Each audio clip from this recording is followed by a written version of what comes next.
Are you here to apply for janitorial work, or did you submit the wrong form to the technical department? The receptionist frowned at Emily Dawson, faded blouse, worn-out backpack, bare face, and flipped her employee badge back and forth. An intern. At your age? In the engineering room, Snickers echoed. Heard she's got some relative pulling strings. Probably just here for the ride. A shift leader pointed directly at Emily after she suggested a system check. If you touch the equipment and something breaks, you're out. No second chances. No one knew. The woman they had been mocking by the hour was in fact the wife of the man who owned the entire nuclear power plant.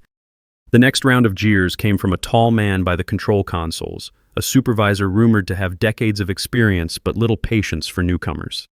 He walked past Emily with his arms folded, eyeing her scuffed sneakers. They don't teach you how to dress properly for a technical internship these days, huh? He said loud enough for bystanders to hear. Someone behind him chuckled. Another set of eyes flicked to her worn jeans, then to her silent composure. Maybe she should shadow the janitors first, came a mutter from a younger technician who'd set aside a stack of files. Even the front desk clerk, busy verifying other IDs, leaned in to whisper something to a coworker, prompting smirks that traveled through the room. Emily heard each remark. She stood there quietly, her shoulders level, holding the employee badge that proclaimed her status as an intern. Her pale button-up shirt was simple, showing slight wrinkles from an early start. Her hair was tied low at the nape, not styled or accented with anything fancy. Another comment drifted across the room. She looks like she walked off a bus from Nowhere Special. At that, the shift leader curled his lip. Let's hope she doesn't break anything vital. The people around them acted like it was a natural dynamic. The newcomer in plain clothes must be incompetent. Emily merely kept her stance, still gazing back with a calm that unsettled some who expected her to either lash out or crumble. The nuclear power plant itself was a maze of reinforced hallways, control rooms filled with blinking monitors, and laboratories where specialized engineers tested everything from cooling systems to reactor output. Surrounded by men in crisp coveralls or starched shirts, Emily's unassuming outfit and quiet demeanor stuck out like a note played off key. She walked step by step behind the shift leader who'd decided to give her the new intern tour, though he did it with minimal respect. "Don't slow us down," he barked when she paused at a heavy blast door. Another engineer adjusting his safety glasses eyed her with a smirk. Age aside, can she read a blueprint? Or is she here to organize coffee runs? A wave of low laughter followed. Through it all, Emily kept her face neutral. She adjusted her small backpack, which looked almost childlike against the industrial setting. A few workers with bigger egos shot glances at her as if to say, "Don't get comfortable." She trailed the group into a corridor that smelled faintly of metal and ozone, stepping aside when they blocked her path on purpose. Their pointed remarks stung like little darts, each referencing her age, her attire, or her presumed lack of qualifications. "We've had interns from top universities," one senior engineer said to no one in particular, "but this one, she might not even last the week." Another man snorted, glancing at Emily's worn shoes. The poor ones never do. They arrived at a break room stacked with engineering manuals and diagrams.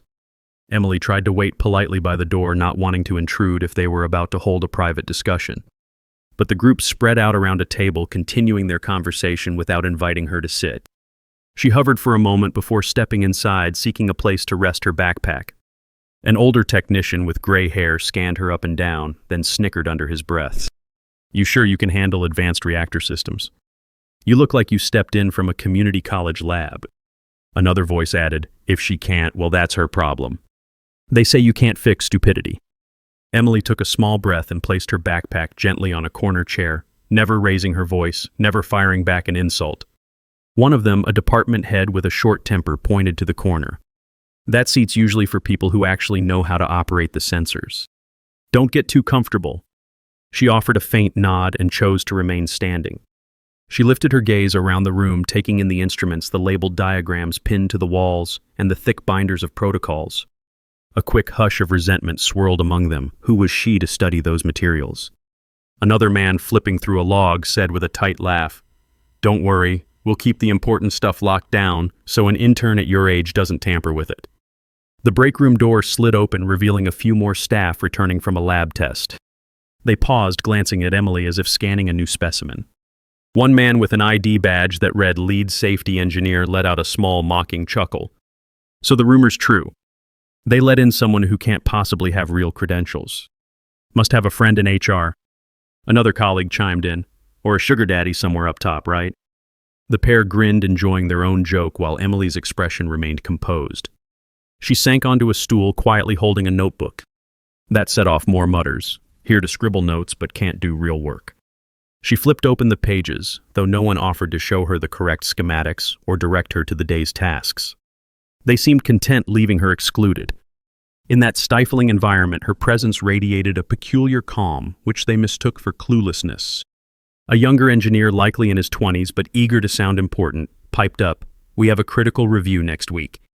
Make sure you don't volunteer to talk. Wouldn't want you messing up our reputation." The jabs continued like an endless chain, each biting at her age, her attire, her lack of apparent connections. All the while, Emily just listened, giving only minimal gestures that she heard them. Another man strolled in, ironically the HR liaison, but he only gave Emily a half nod, focusing on the others with a warm smile as though she didn't exist. Around noon, they shuffled to the cafeteria or took seats at the break room table to eat. Emily, with her simple lunch in a small cloth bag, tried to find a corner table. Instantly, she heard the whispers. A man in a manager's shirt whispered to the shift leader, "I heard she never even attended a known engineering program. Not a single publication to her name." His partner in gossip snorted. "Then what's she doing here?" "Probably trying to get a line on a future husband in the tech world." Their remarks carried across the room, thick with casual cruelty. Another group pitched in. "Look at that shirt, plain as a dishcloth. She must think an old blouse means humility. Here it means you're out of your league." Emily sat down, began unwrapping her small meal, a simple sandwich and fruit. She placed them neatly on a napkin. The hush near her table thickened. A woman from admin, swishing by with a tray of coffee cups, paused to deliver a sarcastic glance. "Oh dear, you didn't join the others for lunch at the staff table? Maybe you're more comfortable alone." A few heads turned stifling giggles. Emily's shoulders rose slightly, then settled as if acknowledging she'd remain the outcast. She ate in silence, ignoring the swirl of pity or scorn around her, focusing on each bite methodically. The cafeteria door whooshed open again, letting in more staff. Some pointed openly at Emily, exchanging remarks about her low ponytail, her scuffed sneakers, her posture that didn't scream desperation or anger, just steady calm. Mid-lunch, a minor alarm went off somewhere in the complex, likely a sensor reading that needed checking. A young technician named Brady sprinted past Emily's table, flustered, saying the monitors were indicating a slight fluctuation in a reactor cooling valve. Emily stood up, stepping into the hallway to see if she could help. She quietly suggested they verify a particular sensor near the cooling array, referencing the manual's mention of that sensor being prone to false positives. Brady gave her a withering stare. "You think you know more about these systems than we do. Stick to your note-taking." Another older engineer chimed in. "She's read a couple lines in a manual and thinks she's an expert." Classic. They hustled away toward the control room, leaving Emily behind. A few minutes later, the alarm turned out to be a glitch in the sensor, exactly what Emily had suggested. But no one acknowledged her guess. Instead, Brady told a cluster of staff that we discovered the problem ourselves, eliciting nods. Passing by Emily, he offered a snide grin. "You can keep your theories to yourself, Ms. Intern. Next time, read the updated system logs first." She didn't protest or point out that she'd pegged the sensor as the culprit. She just resumed her calm stance, though the watchers gave her condescending looks like she'd been proven incompetent. Another man crossing the hallway with a folder of printouts muttered, "Watch out for the newbie know-it-all. She'll have us all messing with the system if she can." Snickers followed him. In the early afternoon, Emily found herself directed to a side office used for storing engineering documents. The shift leader, an impatient man with a gruff tone, led her inside. "Sort these files," he said bluntly, gesturing at a tall stack of disorganized binders. "We have no time to babysit someone who can't handle real engineering tasks yet." The implied insult hung in the air. He left without waiting for her reply. So she set to work, methodically flipping through each binder, carefully organizing them by date and relevance. As she worked, staff occasionally passed by, some asking, "Still playing file clerk, I see." Or, "You do realize we're a nuclear facility, not a library." Another laughed. "At least she's not messing up the reactor." Emily continued her composure intact, not once defending herself verbally. By now, a few employees had placed bets on how quickly she'd quit or break down in tears. Someone joked about a 2-day mark. Someone else said she might hold out for a week, but no longer. A junior tech walked in just to watch her flipping pages, then left, rolling his eyes. Worthless, he whispered to a colleague. Yet nothing in Emily's posture suggested shame or defeat. She quietly compiled the documents, hands steady, eyes scanning each line. She stacked them in neat rows, ignoring the scorn drifting around her like static. Late in the day, she emerged from that side office carrying an armful of sorted files. In the corridor, a department head almost barreled into her. He snapped, "You're in the way," as if she were an inanimate obstacle. She quickly stepped aside, half bowing her head. Another staffer smirked. Careful, she might drop all that again. A fleeting memory tugged at her posture. Someone's voice once telling her, "In adversity, hold your head high. Don't hand them your pain." She pressed the memory aside, letting only a subtle shift of her shoulders show the effect. A clerk from administration approached, pointing to a separate set of forms. "Make sure these get filed by the end of your shift. And don't mislabel them." The tone suggested she was incompetent until proven otherwise. Emily gave a small nod, took the papers, then resumed her silent walk through the plant's labyrinthine corridors. She passed labs where real experiments took place, overheard quiet jabs about how she'd never see real data. She glimpsed control rooms with advanced instrumentation where people made sure to shut the door in her face. The place was a fortress of pride with no space for someone who seemed unremarkable. Even a handful of interns, young fresh grads from top universities, gave her sideways stares. "She's older than me but has no presence," one sneered. Another added, "If she had real skill, she'd be in the main control booth, not an intern." Toward the end of her shift, she tried once more to offer a small suggestion to a younger engineer who was fiddling with a partial meltdown simulation tool. She gently pointed out a mismatch in the simulation input. He spun around, angry. "Don't start. This is advanced nuclear science, not a child's puzzle. Who do you think you are?" A friend of his cackled. "Let her talk. Maybe we'll get a good laugh." The younger engineer sneered, "Sure, Ms. Mystery intern, go ahead. Enlighten us." Emily set down the files, stepped up to the console, tapped a line of code with one fingertip. He scowled but let her speak. She indicated a certain variable that didn't match the standard operating table. He stared at the screen, realized she was correct, and flustered, typed quickly to fix it. But instead of thanking her, he turned to his coworker. "We found the error ourselves, didn't we?" The coworker nodded. They basically froze Emily out, ignoring her as she stood there. Another staff member nearby whispered to a friend, "Acting like she's important. She'll see the door soon enough." Emily parted her lips, perhaps to say something, but then closed them again, stepping away. Her eyes flicked to the screen once more, verifying they'd corrected the code, then she left without a word. A few of them observed her exit with triumphant smirks, as though they'd put her in her place. She walked calmly, her footsteps light, her expression tranquil, leaving them uncertain whether she felt wounded or unaffected. Later that evening, Emily ended up returning a pile of documents to a central records room. She pushed open a door to find a chaotic mess of blueprints scattered across a table. No one was there. Carefully, she set about organizing them, wanting to ensure they wouldn't get lost or crumpled. 5 minutes in, a surly shift leader strode in, saw her touching the blueprints, and barked, "What do you think you're doing? You're not authorized to handle these. If they get damaged, it's on you." She paused, meeting his glare, then silently gestured to the disarray. He scoffed. "Stop rummaging around. People like you come and go. No one needs your brand of help." She gave a slight bow of apology, placed the papers back exactly as she found them, and left. As she stepped into the hallway, she heard him mutter to a colleague, "She acts so humble, but, she probably thinks she's better than us." A sarcastic laugh followed. Another engineer joined in. "She's got the weird composure. Creeps me out." All these scornful voices gathered into a collective wave of mockery that seemed to define her entire day. Yet her posture never collapsed. She simply continued along the corridor, her head bowed just enough to show politeness, not submission. By shift's end, she had a final request. A senior manager told her to help carry a few boxes of archived data from one lab to another. The boxes were heavy and no one offered to assist. She hoisted them step by step through an empty corridor. Halfway there, she stumbled. A corner of one box caught on the doorframe and the entire stack teetered. Papers spilled across the floor. In that instant, it felt like a spotlight shone on her clumsiness. Several people passing by paused, one letting out a dramatic sigh. "See? That's what happens when amateurs come in." Another said, "We just can't rely on incompetent interns, can we?" A shift leader, noticing the commotion, pointed at the papers scattered around.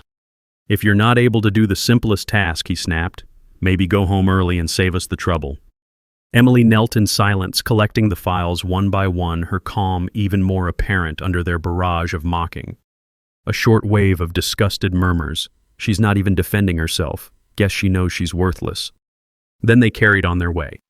Once she finished picking them up, she restacked the papers, neatly rose, and carefully continued to the next room as though every insult had left no visible mark. Her composure infuriated some who'd hoped for a meltdown. Others laughed, certain she'd quit by tomorrow. That night, alone in a small dorm-like room the company provided for interns, Emily ran a gentle cloth over her battered backpack as if dusting away the day's negativity. A faint memory tugged at her stance, the echo of a figure from her past reminding her to remain steady in all storms. She checked the schedule for the next day. She was assigned to assist in a minor system test, though assist likely meant menial tasks. No sign of a meltdown on her face, just quiet acceptance. Meanwhile, at that very moment, a rumor spread among the staff that she was incompetent, out of place, or some powerless nobody. They had no clue about her real background. She too made no effort to correct them. She simply prepared to meet the next day's tasks with the same calm. To onlookers, it might have seemed she was oblivious to the cruelties. But in truth, something far deeper guided her, an unwavering sense of self that needed no outward validation. The hush in her small room was thick with unspoken tension. She set the alarm, each small action done with precision, then turned off the light. The following morning, she arrived earlier than the rest. The front desk guard eyed her suspiciously again. "Are you sure you're not lost?" The janitorial staff typically sign in at a different desk. She showed her intern badge, letting the guard examine it in detail. He sighed, still flipping it back and forth. "An intern? Sure. Maybe next time choose a better outfit so I don't have to question you." Emily merely nodded once. A manager happened to walk by, saw the exchange, and smirked. "You're a glutton for punishment, showing up so early. Don't blame us if there's no real work for you." She answered with a slight tilt of her head, something akin to an understanding bow, then stepped through the heavy security doors into the main corridor. Every staff member who passed gave her a condescending glance or a half laugh. Her plain blouse remained unchanged, a repeated statement of her quiet identity. A few interns fresh out of grad school wore sharp suits, name-dropping universities. They hardly acknowledged her. "We're the next generation of nuclear experts," one boasted. "She's just some older lady drifting in." Another chimed, "Hope she doesn't slow us down in the labs." Overhearing it, Emily let her gaze shift to a row of safety posters on the wall, as if finding more interest there than in petty remarks. Later that day, a mild crisis stirred in the plant's secondary cooling system. A sensor reading flagged potential overheating in a seldom-used pipeline. The staff scrambled, scanning system logs, flipping through procedure manuals. Emily found herself at the edge of the control room, watching them. She noticed how a certain subsection of the pipeline data remained unqueried. She quietly approached a senior engineer, a stoic man named Clark, who radiated authority. He gave her a withering look. She motioned gently at the unqueried subsection, but he raised a hand to silence her. "Not now, we're dealing with an actual problem," he snapped. Another younger engineer, the same one who dismissed her sensor suggestion earlier, barked, "Don't muddy the waters with your guesswork. This is advanced stuff." Emily took a step back, letting them continue. 15 minutes later, they discovered that unqueried data held the key. The pipeline's gauge was misreading, but no one had checked that log file. Clark cursed softly, then quickly corrected it. The crisis resolved. Everyone patted each other on the back, ignoring Emily's presence. Clark locked eyes with her for a split second, then turned away, refusing to acknowledge she'd tried to direct them to that file.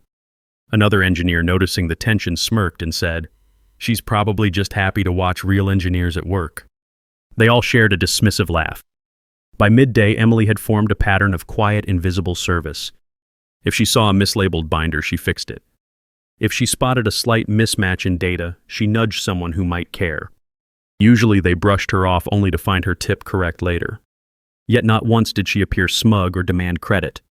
She'd watch them realize their mistake, accept the fix without thanking her, and move on.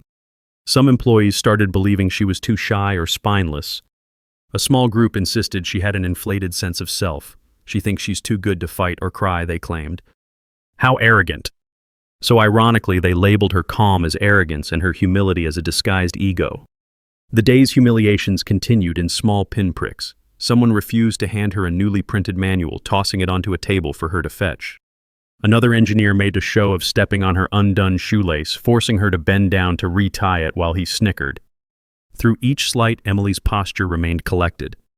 She never raised her voice or snapped back. She did not scurry. She simply retied her lace with steady hands, then walked on. The men in power found that irritating her refusal to either challenge or grovel stoked their frustration. In the late afternoon, the shift leader who'd first mocked her decided it was time to do a site-wide check. He summoned the interns, lining them up in a side corridor. The other interns, all younger and dressed in crisp outfits, formed a neat row. Emily stood at the end wearing the same unremarkable clothes. The shift leader strolled down the line, praising the others for their resumes or academic connections. When he reached Emily, his lip curled. "I don't even know your background. Where exactly did you come from?" She bowed her head a fraction. He snorted. "I see. That's what I thought. Nothing to impress us with." The group behind him sniggered. Another intern said under his breath, "She probably has no real schooling, just got in by chance." The shift leader nodded as if that confirmed a suspicion. "We'll do a site check. Don't speak up unless asked. We can't have novices messing with nuclear protocols." Emily gave a measured nod. They walked through the facility, the shift leader explaining complicated processes for the benefit of the other interns. Emily listened unperturbed by how he rarely directed comments her way. Occasionally, she recognized an omission in his explanations, but he never invited her to correct him. Once he shot her a glare just for glancing at a piece of equipment. By the end of the walk, the other interns looked satisfied, while she simply seemed thoughtful, not raising her hand once. A quiet rumor spread that Emily might actually be poor, forced to find odd jobs. Some speculated she was a single mother, though they saw no child. Others guessed she might be older than she admitted, faking an intern label to hide a lack of prospects. Their words stung like acid, but she gave no outward reaction. After the site check, a lunch break found her again isolated in the cafeteria. This time, a group of interns surrounded a table in the center, laughing about her behind her back. "She's so plain, I can't figure out why she's even here. Did she bribe HR with her last pennies?" Another answered, "No bribe. Probably a pity hire or a glitch in the system." She sat in a corner, quietly unwrapping a homemade lunch, not even glancing their way. A few staff strolled by, noticing her alone. One sarcastically said, "Surprised you're still here, Ms. Dawson." Another added, "We had a pool going that you'd be gone by now." She paused her meal, offering them a slight nod as if acknowledging their words without letting them in. They left, shaking their heads at her passivity. Late that afternoon, a new wave of tasks arrived, verifying some reactor logs from the previous night's run. The shift leader told Emily to fetch them from the data center upstairs. She complied, stepping into an elevator with some other staff. They gave her minimal space, forced her to stand in a cramped spot, then joked about how the new intern is basically an errand girl. She said nothing, only turned her gaze to the elevator panel, the faint click of gears accompanying each floor past. The staff got off on the third floor, leaving her alone for a moment. She let out a small breath.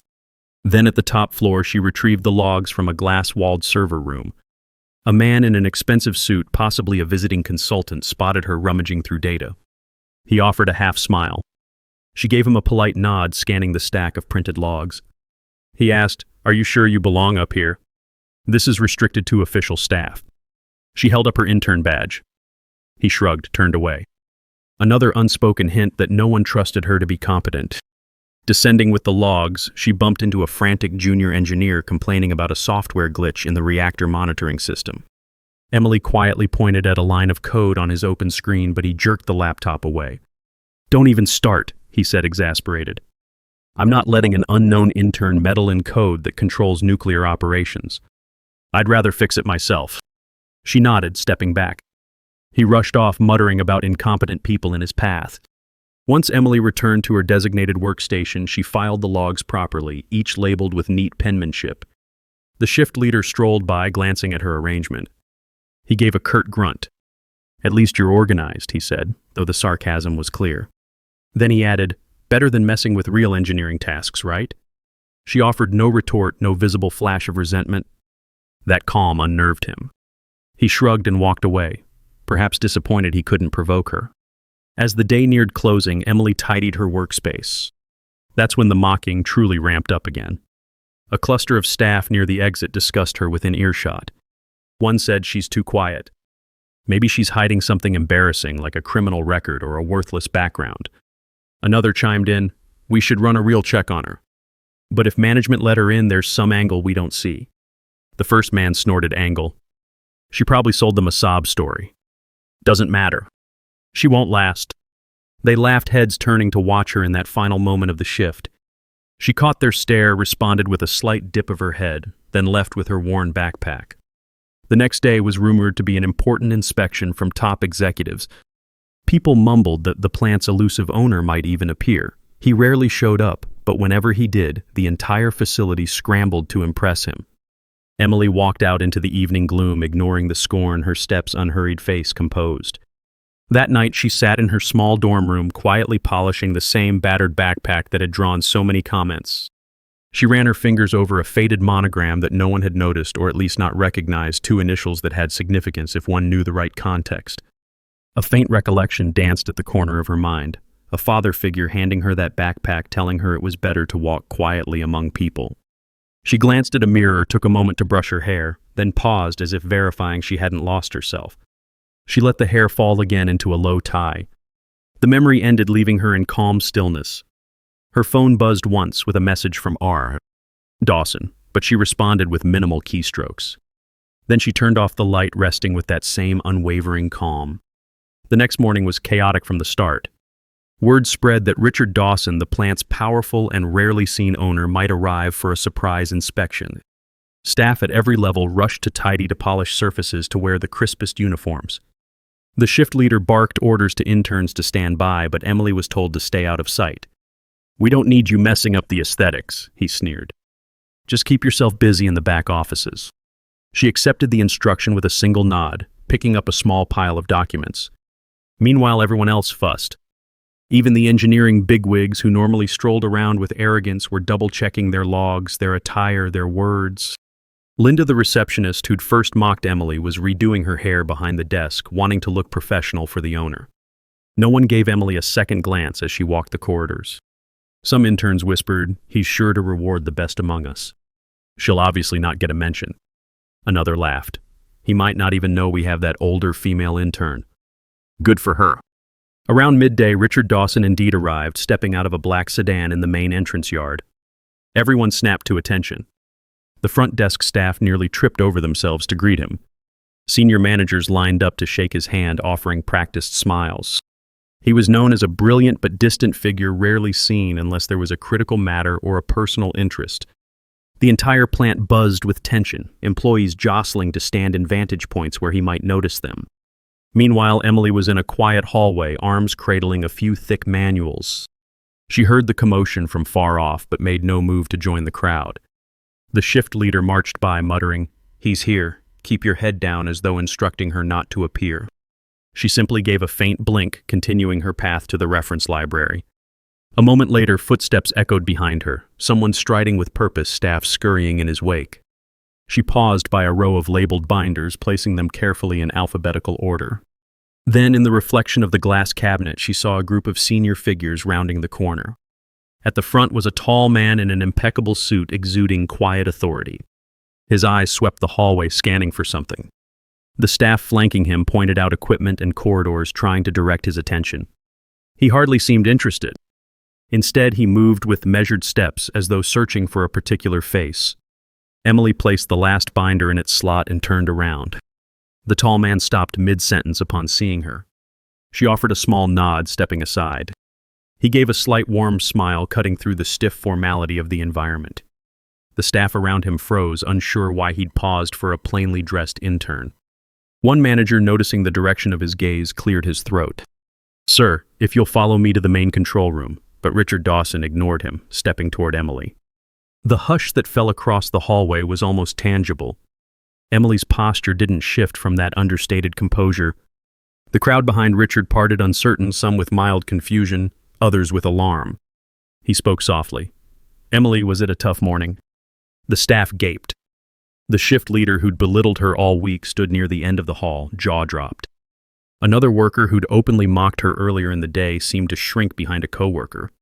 Richard gently draped the jacket over her shoulders, as though noticing the chill in the corridor. "Let's head home for dinner tonight," he said in a gentle tone that carried enough warmth to hush every onlooker. Emily responded with a slight nod. The staff stared at them stunned. No one had guessed she was close to Richard Dawson, let alone that she was his wife. A senior manager swallowed hard. "Sir, this is your—" He didn't even let him finish. Richard turned to face them, his expression suddenly firmer, an authority that could silence a room. "This is my wife," he said quietly. "And from what I gather, she's been treated poorly here. I expect a full account from every department on how they handle interns.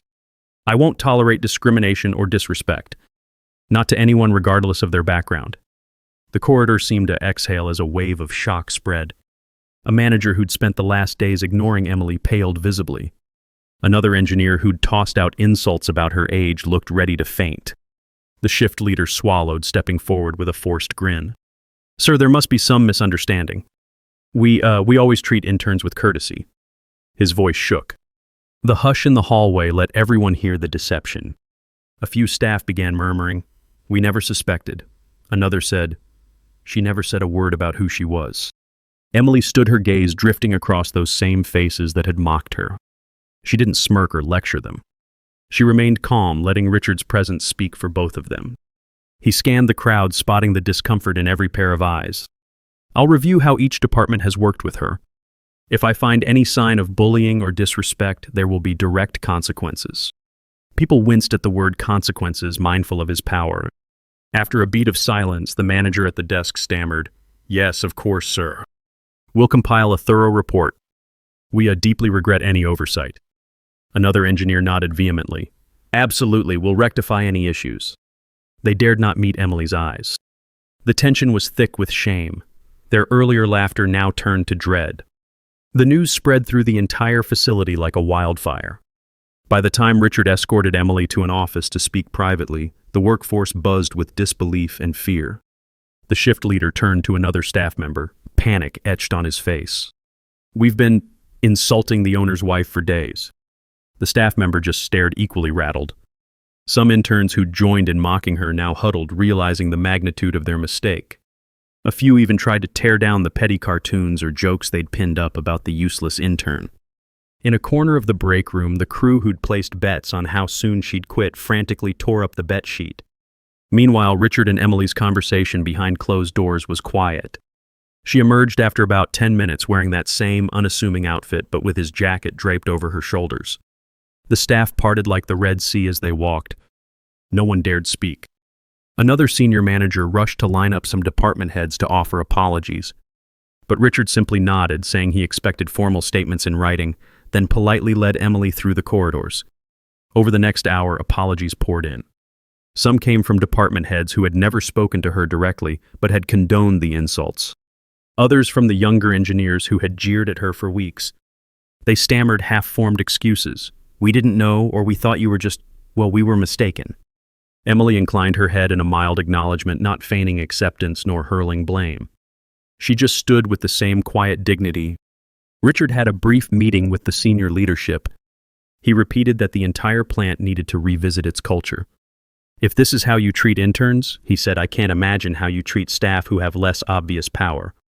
We're implementing immediate reforms."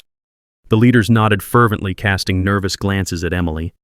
She let them rattle on, offering no direct critique. Her presence alone felt like a moral indictment. By the end of that afternoon, Richard announced that Emily would serve as a special advisor to the Executive Board for Corporate Culture and New Hire Training. The staff who'd mocked her in the break rooms now realized they'd have to face her in an official capacity.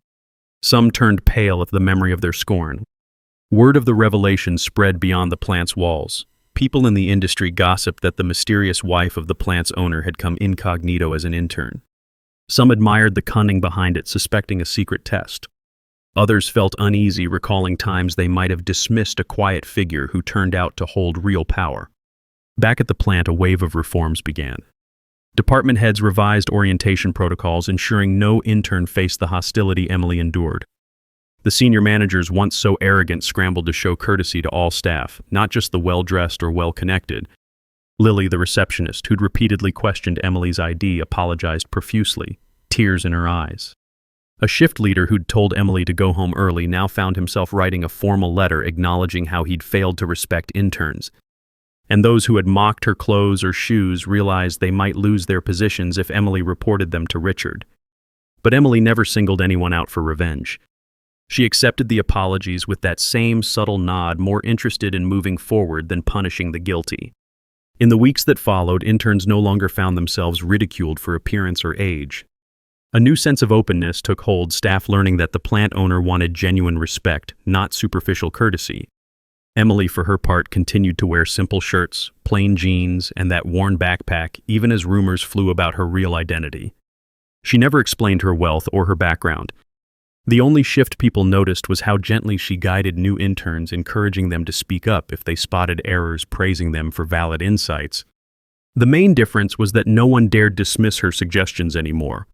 One day, as she quietly strolled the corridor, the younger engineer who'd snapped at her about code in the meltdown simulation approached with a contrite expression.